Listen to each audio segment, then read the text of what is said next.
여러분, 출애굽기 19장에 보면요, 하나님은 모세에게 다음과 같은 놀라운 언약의 말씀을 주십니다. 여러분 꼭 기억하시기 바랍니다. 세계가 다 내게 속하였나니 너희가 내 말을 잘 듣고 내 언약을 지키면 너희는 모든 민족 중에서 내 소유가 되겠고 너희가 내게 대하여 제사장 나라가 되며 거룩한 백성이 되리라. 이렇게 약속의 말씀을 주고 있습니다. 여러분, 크게 보면 이 언약에는 두 가지 깊은 의미가 담겨 있는데요, 꼭 기억하셔야 합니다. 첫째로, 하나님은 세상을 통치하시는 하나님이다. 이 이야기를 하나님께서는 모세에게 들려주십니다. 즉, 하나님은 세계가 다 내게 속했다, 이렇게 말씀하시면서 너희를 애굽에서 구원한 나를 여느 잡다한 신들처럼 여기지 말라. 나는 그것들과 비교 대상이 되지 않는다. 나는 세계를 통치한다. 세계가 다 내게 속하였다. 하나님 이런 말씀을 주십니다. 오직 하나님만이 세상 모든 민족과 모든 나라를 통치한다는 것을 너희 마음 깊은 곳에 새겨라. 이것이 첫 번째 의미였습니다. 두 번째로, 하나님은 이 언약을 통해서 너희를 제사장 나라로 삼겠다, 이렇게 말씀하십니다. 즉, 너희는 내 소유가 되겠고 나를 위한 제사장 나라가 되며 거룩한 백성이 되리라, 이렇게 말씀하신 것이죠. 여러분, 여기서 제사장 나라로 삼겠다 많이 들어는 보셨지만 이게 도대체 무슨 의미가, 한 국가가 제사장 나라게 된다는 게 뭔가, 다 종교인으로 만들겠다 이런 뜻인가 하는 생각하실지 모르지만 그런 의미는 아니고요. 조금 어렵겠지만 라틴어로 설명을 하면 좀 이해하기가 쉽습니다. 여러분, 제사장이라는 말은 라틴어로 폰티펙스 이렇게 부릅니다. 우리 한번, 어렵겠지만 한번 따라서 한번 하면 좋겠습니다. 폰티펙스. 예, 그렇습니다. 다시 한번 폰티펙스. 그렇습니다. 그 뜻은 아래 써 있지만 브리지 빌더입니다. 다리를 놓는 사람들을 의미합니다. 그러므로 하나님이 이스라엘을 선택하시고 그들을 부르시고 너는 내 것이다, 이렇게 소유로 삼으신 것은 이스라엘로 하여금 하나님과 저 세상을 잇는 다리가 되게 해 주셔서 세상 모든 나라를 이스라엘을 통해서 구원하겠다라고 하는 하나님의 놀라운 구원 계획이 담겨 있는 것이지요. 이것이 여러분, 지금 이스라엘 사람들이 착각하고 있는 것처럼, 성경에 나온 유대인들이 착각했던 것처럼 선민사상, 선민주의에 빠지라고 그들을 택해준 이야기가 전혀 아닌 것이지요. 이런 점에서 여러분, 제사장을 라틴어로 뭐라 그랬다고요? 폰티펙스입니다. 꼭 기억하셔야 됩니다. 오늘 전체 제 말씀 속에 굉장히 중요한 개념이기 때문에 제가 강조 말씀을 드리는데요, 폰티펙스, 제사장, 곧 다리를 놓는 사람의 역할은 매우 중요합니다. 어떤 사람이 그럼 제사장을 할 수 있겠습니까? 남들 위에 서서 군림하려고 드는 사람은 결단코 제사장이 될 수 없습니다. 사람들이 밟고 지나갈 수 있도록 기꺼이 디딤돌 역할을 하고 다리 역할을 할 수 있는 그런 희생적인 사람만이 제사장이 될 수 있는 것입니다. 하나님의 아들이신 예수께서 친히 십자가를 지셨지요. 그래서 하나님과 세상 사이에 위로부터 수직으로, 아래로, 그리고 사람과 사람 사이에 수평으로 아름답고도 든든한 다리를 놓으신 모습만이, 바로 예수님이 우리에게 보여주신 그 모습만이 우리가 본받아야 할 유일한 제사장의 모습이다, 이렇게 생각할 수 있을 것입니다. 오늘 본문에는 마치 예수님의 영원한 적대자를 자처한 듯 이 성경에 나오는 어떤 등장인물이 나옵니다. 누구였습니까? 바리새인입니다. 15절에 보면 이들은 어떻게 하면 예수를 말의 올무에 걸리게 할까, 이렇게 서로 상의했다고 합니다. 과연 바리새인다운 그런 생각이지요. 말하자면 이 예수님의 입 앞에 덫을 이렇게 딱 놓겠다는 그런 생각인데요. 여기서 올무에 걸리게 하다, 덫을 놓다는 말은 신약 성경에 딱 한 번 나오는 아주 희귀한 단어인데요, 평상시 쓰는 말이 아니라 사냥꾼들이나 쓰는 사냥 전문 용어입니다. 짐승 잡을 때 놓는 그 덫을 예수님을 잡으려고 지금 그 표현을 성경이 쓰고 있는 것이지요. 예레미야 5장 26절 보면 내 백성 가운데 악인이 있어서 새 사냥꾼이 매복함같이 지키며 덫을 놓아 사람을 잡는다. 이런 악인들의 행태에 대해서 예레미야가 말했던 것처럼 바리새인은 저들이 알고 있는 그 율법에 관한 전문 지식을 총동원해서 사냥꾼의 덫을 놓고 예수님을 잡을 궁리로 혈안이었던 것입니다. 그런데 16절에 보면 바리새인들은 이런 목적을 위해서 자기들의 제자들을 보냈다고 하는데요. 자기들의 제자들만 보낸 게 아니라 의문스럽게도 헤롯 당원들과 함께 보냈다고 성경은 말하고 있습니다. 여러분, 헤롯 당원은 어떤 사람인가요? 성경에 헤롯 당원에 대해서 정확히 알려주는 구절은 없습니다. 그래서 알려진 게 거의 없습니다만 이름에서 감지할 수 있는 것처럼 이들은 당시 유대 분봉왕인 헤롯을 추종하는 사람들인 건 분명하겠지요. 그렇죠? 그들에 속한 사람들, 그를 추종하는 사람들인 건 분명합니다. 그러면 헤롯은 어떤 왕입니까? 여러분 알고 있는 헤롯은 어떤 왕이었습니까? 그는 로마 황제에게 충성서약했던 황제의 꼭두각시에 지나지 않았던 왕입니다. 그렇기 때문에 바리새인과 헤롯 당원의 조합은 전혀 어울리지 않습니다. 상극입니다. 역사적으로 바리새인들은 이 로마의 지배를 못마땅하게 여긴 나머지 로마에 저항하던 사람들입니다. 그래서 극렬하게 저항하던 유대인들은 이 바리새인에 있다가 또 따로 로마에 항거하고 저항하고 그런 일들이 일어났는데 그 모든 것의 뿌리가 바리새인이었던 것입니다. 그러니 이 로마의 딸랑이에 지나지 않는 헤롯 왕조를 바리새인들이 인정할 리가 없던 것이지요. 그러므로 오늘 본문에서 바리새인의 제자들과 헤롯 당원들이 함께 뜻을 모았다는 것은 제가 다소 좀 과장되게 말씀드리면 일제 강점기 시절에 독립군과 일본 앞잡이가 손잡고 룰루랄라 함께 걷고 있는 것처럼 볼썽사나운 그런 모습입니다. 매우 이상하고 불경스럽습니다. 아주 사특한 그런 분위기가 감지됩니다. 하지만 바리새인들은 이러한 불경스러운 조합을 감수하고서라도 기필코 이루고자 하는 목적이 있었습니다. 그런 목적을 가지고 16절에서 그들은 이렇게 말합니다. 우리 다 같이 한 목소리를 함께 읽겠습니다. 선생님이여, 우리가 아노니 당신은 참되시고 진리로 하나님의 도를 가르치시며 아무도 꺼리는 일이 없으시니 이는 사람을 외모로 보지 아니하심이니이다. 그러면 당신의 생각에는 어떠한지 우리에게 이르소서. 가이사에게 세금을 바치는 것이 옳으니까 옳지 아니하니까? 이렇게 묻습니다. 여러분 기억하시지요? 몇 주 전에도 제가 설교 말씀 드렸지만 마태복음 21장에 보면 예수님이 성전에서 가르치실 때 대제사장들과 백성의 장로들이 예수님께 나와서 이렇게 물은 적이 있습니다. 너는 무슨 권위로 이 일을 하느냐? 누가 너에게 이 권위를 줬느냐? 라고 물었을 때 예수님의 대답이 무엇이었습니까? 그래. 그러면 내가 묻는 것에 먼저 한번 대답해봐라. 요한의 세례는 하늘로부터 온 거냐? 세상으로부터 온 거냐? 이런 질문으로, 이런 양자택인 질문을 그들에게 거꾸로 던지시면서 저들의 말문을 막고 옴짝달싹 못하게 했던 적이 있습니다. 이런 예수님의 획기적인 질문 방법이 벌써 소문이라도 났던 것일까요? 오늘 본문에서 바리새인들의 제자들과 헤롯 당원은 이러한 예수님의 물음을 복사해서 그대로 적용합니다. 요즘 젊은 사람들 말로는 복붙한다라고 말하는데요.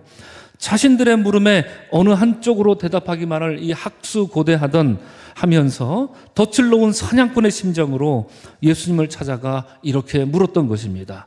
가이사에게 세금을 바치는 것이 옳으니까 옳지 아니하니까 묻습니다. 저들이 말하는 세금은 어떤 세금입니까? 인두세, 이 머릿수에 따라 내는 인두세를 의미합니다. 당시 로마 제국의 식민 국가들은 모든 성인 남자 여자뿐만 아니라 심지어 노예조차도 숫자를 세 가지고 인두세를 바치게 했습니다. 얼마 냈습니까? 한 데나리온을 내라 했던 것입니다. 이 데나리온이라는 동전을 사용해서 내야 했던 것입니다. 로마 입장에서 보면 이것은 식민지 백성들이 마땅히 내야 하는 합법적인 세금이지요. 그들 입장에서 보면 말입니다.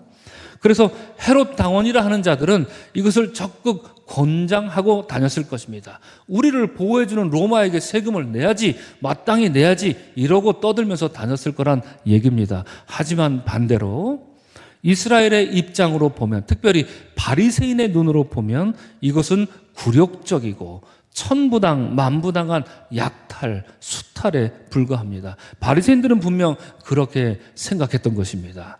물론 여러분, 저들이 이런 물음을 던지면서 예수께로부터 듣고자 했던 대답은 무엇일까요? 예수님이 세금 바치지 말라 이렇게 말하기를 간절히 원했을 것입니다. 자기들이 생각해도 저 예수라는 작자는, 저 예수라는 인물은 헤롯 왕은 물론이고 로마 황제 앞에서도 눈 하나 깜짝하지 않을 것 같은 그런 존재라 생각했던 것이지요. 예수께서 자기들이 원하는 대로 그런 대답만 해준다면, 그래, 세금 내지 마라, 그게 좋다, 하나님께만 드려야 된다, 이렇게 대답만 해준다면 바리새인들 입장에서는 일이 훨씬 수월해지는 것입니다. 로마법을 어긴 죄인, 그것도 황제에 반역한 죄인을 만들어낼 수 있기 때문이죠. 그게 이들의 목적이었던 것이지요. 이런 대답을 유도하기 위해서 저들은 마음에도 없는 아주 닭살 돋는 말을 청산유수로 쏟아내고 있습니다. 선생님이여, 우리가 아노니 당신은 참되시고 진리로 하나님의 도를 가르치시며 아무도 꺼리끼는 일이 없으시니 이는 사람을 외모로 보지 아니하시는도다. 이렇게 예수님 앞에 청산유수로 거짓부렁을 이렇게 내뱉고 있었습니다. 저들이 내뱉은 말 중에 틀린 말 하나 없지만 이 말을 저들로부터 듣는 것이 너무나도 역겹기만 합니다. 하지만 그들의 이 사특한 저의와 흉측한 계획을 예수께서 모르실 리 없습니다. 이에 마태복음 18절에서 말하기를 예수께서 그들의 악함을 아신다는 말로 일침 놓습니다. 이로써 그들의 행위와 말은 악한 것이라는 것으로 일순간에 견적이 나온 것이지요. 그리고 이어서 말씀하시기를 외식하는 자들아 어찌하여 나를 시험하느냐, 세금 낼 돈을 내게 보이라, 예수님이 말씀하셨습니다. 여러분 상식적으로 알고 있는 것 중에 성경에서 예수님을 시험한 존재 누구였습니까? 누가 예수님을 시험한 적 있었죠? 빨리 사탄이라고 얘기하십시오. 네, 사탄입니다. 그죠?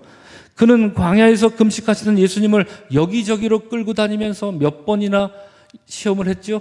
3번입니다. 3번이나 시험했습니다. 그래서 마태복음은 사탄을 아예 뭐라고 지칭하냐면 시험하는 자 이렇게 부르고 있습니다. 그런데 방금 말씀을 읽고 보니 예수님을 시험하는 존재가 하나 더 있는 거죠. 오늘 본문에 보면 그렇습니다. 그렇죠? 누구였습니까? 바리새인이었습니다.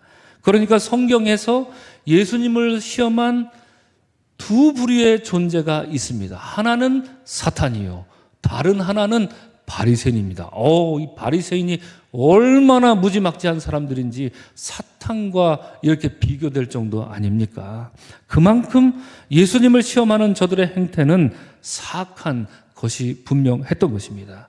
그러면 여러분, 이 악하다, 주님이 악하다라고 말씀하신 이 악한 것의 실체는 오늘 본문에서 뭐라고 얘기하고 있습니까? 저들이 무슨 살인을 저질렀습니까? 뭘 했습니까? 무엇이 이 악한 것의 실체로 나오고 있습니까? 마태복음이 사탄을 시험하는 자라고 불렀다면 오늘 본문에서 예수께서는 바리새인을 향해 뭐라고 부릅니까? 외식하는 자, 곧 위선자야, 이렇게 부르셨습니다. 주님이 보신 그 악의 실체는 다른 게 아니라 위선, 바로 그것이었습니다. 주님이 사람에게서 찾을 수 있는 가장 악한 모습은 외식, 곧 위선이었습니다. 이에 주님이 저 위선자들에게 세금 낼 돈을 내게 보이라, 이렇게 말씀하셨고 저들은 데나리온 하나를 가져다가 예수님 손에 쥐어줍니다. 자, 여러분, 유대인들은요, 크게 보아서 두 가지 세금을 냅니다. 하나는 성전세고요. 다른 하나는 로마에 내는 방금 말씀드린 인두세입니다. 마태복음 17장을 보면 예수님도 성전세를 내신 것 같습니다. 그런데 성전세를 낼 때는 반드시 어떤 화폐를 사용해야 되느냐? 셰켈, 세겔이라는 이 화폐를 사용해야 합니다. 오늘날 이스라엘이 사용하는 화폐 단위 달러 잘 사용하지 않습니다. 그들이 사용하는 화폐 단위가 셰켈입니다. 성전세 낼 때 반드시 이 세겔로 바꿔서 내야 됩니다. 그래서 성전에서 돈 바꾸는 사람들이 있었던 것이지요. 그래서 지금 예수님 손에는 바리새인으로부터 받은 동전 하나가 들려 있는데 그것은 세겔이 아니라 인두세를 낼 때 사용하는 데나리온이라는 동전이었습니다. 이 동전은 성전세를 낼 때 사용할 수 없습니다. 오직 인두세만을 위해서 마련된 화폐입니다. 당시 이 동전은 여러분 티베리우스 동전 이렇게 불리는데요. 모양새가 화면과 같습니다. 보시는 것처럼 동전의 앞면에는 당시 황제 티베리우스의 형상이 새겨져 있죠. 한쪽에. 그리고 동전 뒷면에는 그 황제의 가족 중에 마음에 드는 사람, 뭐 어머니가 돼도 좋고 아들도 돼도 좋고 가족들의 형상을 이렇게 새겨놓고 의기양양했던 것입니다. 그리고 앞면과 뒷면의 동전 그 원을 따라서 보시는 바와 같이 이렇게 문자가 새겨져 있는데요. 저 황제 머리를 중심으로 써 있는 그 앞쪽에는 화면을 바꿔주십시오. 티베리우스 황제, 거룩한 어거스투스의 아들 이렇게 써 있습니다. 밑에 라틴 말로 써 있는데 그 뜻은 티베리우스, 시저, 게사르, son of the divine Augustus 이렇게 써 있습니다. 티베리우스 황제, 거룩한 어거스투스의 아들. 어거스투스가 누굽니까? 아구스도, 바로 그 사람입니다. 예수님 태어날 때 황제였습니다. 그러니까 제2대 황제가 티베리우스였다는 얘기지요. 자, 이 동전 뒷면에 여기도 라틴어가 써 있습니다. 여러분 주의해서 들으셔야 됩니다. 그 문구가 이렇습니다. 폰티프, 막심 이렇게 써 있습니다. 오리지널 2000년 전에 말이죠. 폰티프, 막심. 저 막심이라는 말은 여러분 안성기 씨의 광고 기억하십니까? 커피는 맥심, 프림은 뭐죠? 프리마입니다. 모르셨습니까? 프림은 프리마입니다. 바로 그때 그 맥심 커피가 저 막심입니다. 제대로 쓰면 폰티펙스, 막시무스 이렇게 라틴 말로 읽습니다. 그 뜻은 무엇이었죠? 오늘 설교 초두에 제가 말씀드렸습니다. 대제사장이란 뜻입니다. 여러분 고대 로마는 제정일치 국가였습니다. 무슨 뜻입니까? 제사와 정치, 종교와 정치가 한몸된 그런 국가였다는 얘기입니다. 그러므로 황제가 제사장 역할까지도 도맡아서 했습니다. 당시 기록을 보면 전쟁 나가기에 앞서서 이 로마의 황제들은 이렇게 자기들의 신 제우스, 헬라 이런 사람들에게, 이런 신들에게 이렇게 기도를 합니다. 제물을 바치오니 승리를 주옵소서. 오 제우스여, 승리하게 해주시면 제가 돌아가서 신전 하나를 지어 드리리이다. 실제로 그렇게 써 있습니다. 이들의 기도문입니다. 이렇게 기도하면서 제사장인 황제는 저들의 신에게 흥정합니다. 그리고 신과 거래를 합니다.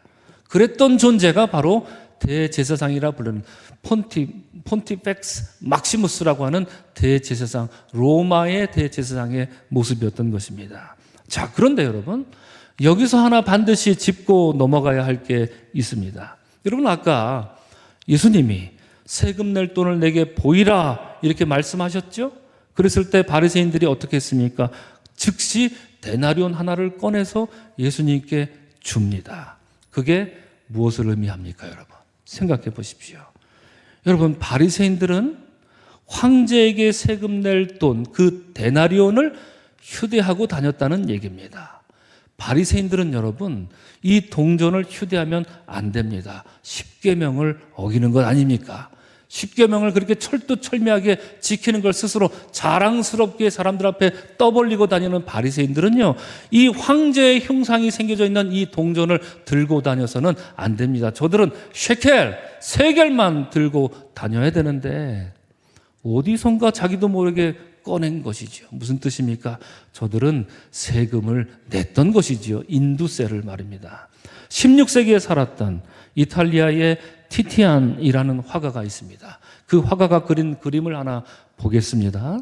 그림을 보시면 예수께서는 바리새인이 내놓은 저 동전을 가리키시면서 아주 의미심장한 표정을 지습니다. 여러분, 이 그림의 예수님의 표정을 한번 뚫어져라 한번 보십시오. 나중에 한번 검색을 해서라도 한 5분 정도 쳐다보고 한번 쳐다봐 주십시오. 저는 한번 5분, 10분 쳐다봤는데 처음에는 좀 말쑥한 예수님 모습이었다가 점점 이 얼굴이 공포스럽게만 느껴집니다. 왜 그랬을까요? 저는 이 예수님의 표정을 이렇게 읽습니다. 바리새인에게 뭐라고 하는가? 이 동전이 어디서 났느냐? 예수님 그걸 물으시는 것 같습니다. 너 이 동전을 어디서 꺼냈어? 호주머니? 한번 볼까? 이렇게 5분 들여다보면 여러분 섬뜩합니다. 마치 그 옛날 공포영화 제목 있지 않습니까? 나는 네가 지난 여름의 한 일을 알고 있다. 그 영화 제목 같은 것처럼 아주 무시무시한 그 예수님의 마음, 사람의 마음을 꿰뚫어 보시는 그 냉엄한 주님의 표정으로 읽힙니다. 지금 여러분 모릅니다. 한 5분, 10분 들여다보시면 저를 저렇게 쳐다보시면 저는 그냥 자빠질 것만 같습니다. 여러분, 자이건 타이건 간에 지금껏 바리새인들은 황제에게 세금을 바치고 있었으면서도 예수님을 시험하려 한 것이죠. 마치 자기들은 내지 않는 것처럼 자기들조차도 지키지 못할 잣대를 예수께 그 잣대를 들이밀은 것, 이런 행위를 뭐라 그러죠? 위선이라고 하는 겁니다. 이에 예수께서는 동전을 가리키시며 바리새인들에게 물으십니다. 이 형상과 이 글이 누구의 것이냐? 저들에게 던지신 이 질문은 동전 안에 뭐라고 써 있는지 예수님이 그 뜻을 몰라서 물어본 게 아니지요. 저들의 내면에 숨겨져 있는, 아니 내면에 숨겨진 게 아니라 그들의 영혼에 깊이 각인되고 새겨진 그 위선의 실체를 들춰내시는 주님의 단호한 물음이었던 것입니다. 이러한 주님의 물음에 바리새인들은 마치 자석에 이끌리듯 뭔가에 홀리듯 순순히 대답하고 맙니다. 가이사의 것이니이다. 동전 안에 새겨진 티베리우스 황제의 형상, 그리고 대제사장 티베리우스 황제라는 그 선명한 글귀, 바로 그것이지요. 이러한 바리새인들의 대답은 그 형상과 그 글귀를 읽은 것뿐만 아니라 이미 자기들 안에 무엇이 깊이 각인되어 있는지를 스스로 이실직고 했던 순간이었던 것입니다. 이에 예수께서 대답하십니다. 그런즉 가이사의 것은 가이사에게, 하나님의 것은 하나님께 바치라. 성경에 이렇게 써 있습니다. 성경 원문의 의미를 조금 더 살리려면 새한글 성경을 읽어야 하는데요. 새한글 버전은 이렇게 써 있습니다. 우리 다 같이 한번 읽어볼까요? 시작. 그러면 카이사르의 것은 카이사르에게, 하나님의 것은 하나님께 돌려드리시오. 돌려드리시오가 맞습니다. 그냥 바치라, 주라 이런 얘기가 아니라 돌려드리시오. 이것이 성경 원문의 뜻입니다. 여러분, 그림 하나를 더 보겠습니다. 이 그림은 앞서 보여드린 그림과 동일한 작가 티티안의 그림입니다. 그런데 앞에 우리가 먼저 본 그림은 이 티티안이 청년이었을 때 1516년에 그린 그림이었고요. 이 그림은 그로부터 42년이 지나서 이분이 이제 노인이 되었을 때 그린 그림입니다. 자, 방금 나눈 말씀처럼 가이사의 것은 가이사에게, 그리고 하나님의 것은 하나님에게 돌려드리라. 지금 말씀하시는 바로 그 모습을 이 티티안 화가가 화폭에 담은 것인데, 이 화가는 예수님의 손가락 방향을 어디를 가리키고 있습니까? 위를 가리키고 있습니다.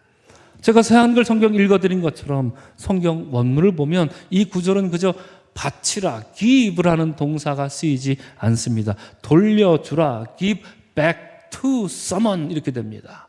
돌려주어야 하는 것입니다. 즉 예수께서는 내가 받았다고 생각하는 자에게 돌려주라는 얘기지요. 내가 어디서부터 왔다고 생각하는 자에게, 내가 속하였다라고 생각하는 그에게 돌려주라는 말씀이었습니다. 너의 생명과 너의 영혼이 이 동전에 적혀 있듯이 대제사장이라 스스로 자칭하는 티베리우스 황제로부터 오는 것이라 내가 믿는다면, 그리하여 너의 삶이 황제에게 귀속되었다고 생각한다면 땅의 시민으로서 너는 황제에게 동전을 돌려주라. 그게 아니라 너의 존재가 위에 계신 하나님으로부터 오는 것이라 믿는다면, 그리하여 너는 세상에 속한 자가 아니라 하늘에 속한 자라고 내가 정녕 그렇게 믿는다면 너는 하늘의 시민으로서 위에 계신 하나님께 이 동전을 돌려줘야 한다. 이런 준엄한 주님의 명령이었던 것이지요. 사랑하는 성도 여러분, 오늘 본문에서 예수께서는 이 형상과 이 글이 누구의 것이냐 이렇게 물으셨습니다. 그리고 거기에는 로마 황제의 형상과 더불어 그를 대제사장 티베리우스 이렇게 치켜 세우며 찬양하는 폰티펙스 막시무스라는 글귀가 적혀 있었습니다. 그러나 여러분, 세상을 무자비하게 침략하고 살육을 일삼는 제국의 황제 따위가 어찌 대제사장이 될 수 있겠습니까? 그런 자가 어찌 하늘과 이 땅 사이에 다리를 놓을 수 있겠으며 이 땅에 사는 사람들을 어찌 하늘나라로 올릴 수 있는 대제사장이 될 수 있겠느냐 말입니다. 사랑하는 성도 여러분, 제가 지금 묻는 말에 만약 여러분들이 마음으로 깊이 동의하신다면 아주 큰 목소리로 아멘 이렇게 화답해 주시면 감사하겠습니다. 준비되셨습니까? 사랑하는 성도 여러분, 여러분에게는 대제사장이 있습니까? 큰 목소리로 대답해 달라는데 별로 안 믿는가 봅니다. 다시 한번 묻겠습니다. 여러분에게는 대제사장이 있으십니까? 그렇습니다. 여러분, 그분은 누구시죠? 우리의 대제사장이신 분, 예수 그리스도이십니다. 히브리서 4장 14절은 우리에게 큰 대제사장이 계시니 승천하신 이 곧 하나님의 아들 예수시라. 우리가 믿는 도리를 굳게 잡을지어다. 이렇게 말합니다. 이어지는 15절 말씀입니다. 우리에게 있는 대제사장은 모든 일에 우리와 똑같이 시험을 받으신 이로되 죄는 없으시니라. 이렇게 말합니다. 사람을 구원하기 위해 하늘로부터 땅으로 내려오셨고 사람과 똑같이 시험과 고난을 받으셨고요. 끝내 십자가에서 자신의 목숨을 내어주신 예수 그리스도께서는 하늘로부터 이 땅으로 이어지는 아주 든든하고도 아름다운 다리를 놓아주신 분이십니다. 그리하여 다시 하늘로 오르신 우리의 폰티펙스 막시무스, 곧 가장 위대한 대제사장이신 줄로 믿습니다. 사랑하는 성도 여러분, 저는 오늘 설교 제목을 예수님의 말씀을 인용하여서 그대 안의 형상과 글은 누구의 것입니까? 이렇게 정했습니다. 하나님은 우리를 당신의 형상으로 빚으셨습니다. 우리 안에 새겨진 형상은 세상 그 어떤 것도 아닌 창조주 하나님의 형상입니다. 다만 그 형상이 어리석고 우둔한 우리의 죄로 인해서 뭉개지고 망가지고 빛이 다 바래고 작동불능일 때가 많습니다. 그래서 여러분, 우리는 기도해야 합니다. 이렇게 기도해야 합니다. 주님의 뜻을 이루소서. 고요한 중에 기다립니다. 진흙과 같은 날 빚어주셔서 주님의 형상을 다시 주님 만들어 주시옵소서. 우리는 이렇게 기도해야 하는 것입니다. 또한 우리는 여러분, 날마다 우리 자신에게 물어야 합니다. 내 안에 내 영혼에 새겨진 글귀, 나의 주인이요 나의 대제사장은 누구인가? 라고 말입니다. 이 물음 앞에 날마다 스스로 물으면서 정직하게 응답해야 하는 것이지요. 그리하여 우리의 대제사장 되신 예수 그리스도 앞에 나와서 무릎을 꿇어야 합니다. 이게 참 중요한 일이죠, 여러분. 하지만 안타깝게도요, 오늘 본문 22절 마지막 구절을 보면 그들이 이 말씀을 듣고 놀랍게 여겨 예수를 떠나가니라, 이런 말로 끝마치고 있습니다. 성경 원문으로 보면 오늘 말씀 맨 뒤에 쓸쓸한 단어 하나가 더 붙어 있습니다. 그래서 제가 원문에서 우리말로 옮겨 봅니다. 이 말씀을 듣고 놀랍게 여겨 바리새인들은 예수를 떠나 자기 길을 갔다. They went their way. 이렇게 마감하고 있습니다. 여러분, 주님의 말씀을 그토록 놀랍게 여겼다면, 정말 주님 말씀이 그렇게 놀라운 말씀이라면, 정말 우리말로 은혜를 받았다라고 한다면 그 발 앞에 나와 무릎을 꿇는 게 옳지요. 그게 옳을진데, 저들은 대제사장이신 예수님과의 만남을 뒤로하고 결국 자기 길을 찾아 떠났다. 성경은 이렇게 허탄한 마음으로 기록하고 있습니다. 이러므로 우리는 또한 이렇게 기도해야 합니다. 주님의 뜻을 이루소서. 주님 발 앞에 엎드립니다. 주님의 뜻을 이루어 주옵소서. 주님 온전히 나를 주장하여 주옵소서라고 말이죠. 사랑하는 성도 여러분, 여러분 안에 깊이 새겨진 주님의 형상을 회복하고 우리의 대제사장이신 예수 그리스도의 발 앞에 엎드려 순종함으로 자기 길로 다니는 그런 삶이 아니라 하늘로부터 내리시는 우리 주님의 복된 그 은혜의 길로만 다니는 여러분 모두가 되시기를 주님의 이름으로 간절히 축원합니다. 아멘. 기도하겠습니다. 대제사장이신 예수 그리스도, 우리와 같이 고난 받으셨고 십자가에 죽으신 예수 그리스도, 주님, 나의 길이 아닌 예수의 길로만 다니는 우리가 되게 하여 주시옵소서. 우리는 아둔하고 우리는 참으로 뻗세고 고집으로 똘똘 뭉친 위선적인 모습을 가지고 있습니다. 우리를 새롭게 빚어 주시옵소서. 감사하신 예수님 이름으로 기도합니다. 아멘.